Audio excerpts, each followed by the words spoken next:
Icon star Allu అర్జున్తో mega సోదరుడు నాగబాబుకు వివాదం చోటు చేసుకున్న సంగతి తెలిసిందే.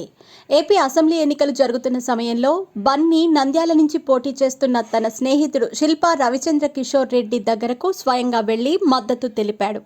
అదే సమయంలో పిఠాపురం నుంచి పోటీ చేస్తున్న తన చిన్న మామయ్య పవన్ కళ్యాణ్కు మాత్రం ట్వీట్ ద్వారా మద్దతు తెలిపి సరిపెట్టాడు. తాను సాధించాలనుకుంటున్న లక్ష్యాన్ని పవన్ చేరుకోవాలంటూ ఆ ట్వీట్లో కోరాడు.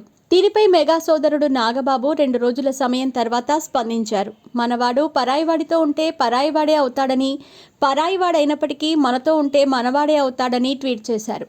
ఈ ట్వీట్ పెద్ద సంచలనం కలిగించింది. అల్లు అర్జున్ను ఉద్దేశించే ఈ ట్వీట్ చేశాడనే విషయం 2 తెలుగు రాష్ట్రాల్లో అందరికీ అర్థమైంది. పవన్ విజయం సాధించిన తర్వాత కూడా బన్నీ ఓ ట్వీట్తో సరిపెట్టాడు. తాజాగా తాడిపత్రి నుంచి విజయం సాధించిన జేసీ అస్మిత్ రెడ్డితో కలిసి అల్లు అర్జున్, అతని భార్య స్నేహారెడ్డి డ్యాన్స్ వేసిన వీడియో వైరల్ అయ్యింది.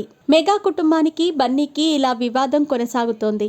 తాజాగా నాగబాబు కుమార్తె నిహారిక తాను నిర్మిస్తున్న కమిటీ కుర్రోళ్ళు సినిమా ప్రమోషన్స్లో భాగంగా విలేకరులు అడిగిన ప్రశ్నలకు సమాధానం ఇచ్చింది. తన తండ్రి నాగబాబు అన్ని విషయాలపై ట్వీట్ చేస్తూ ఉండాలని, అన్నింటినీ తాను చూడనని, తనకు తెలియదని చెప్పింది.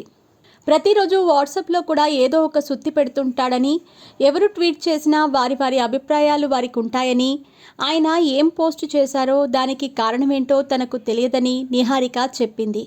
ఎవరికి నచ్చినట్లు వారుండొచ్చని, ఎవరి అభిప్రాయాలు వారికి ఉంటాయని, అయితే కుటుంబానికే మొదటి ప్రాధాన్యత అనేది తన అభిప్రాయమని అంది. వేరే వాళ్ళ అభిప్రాయం గురించి మాత్రం తానేం చెప్పలేనని వ్యాఖ్యానించింది.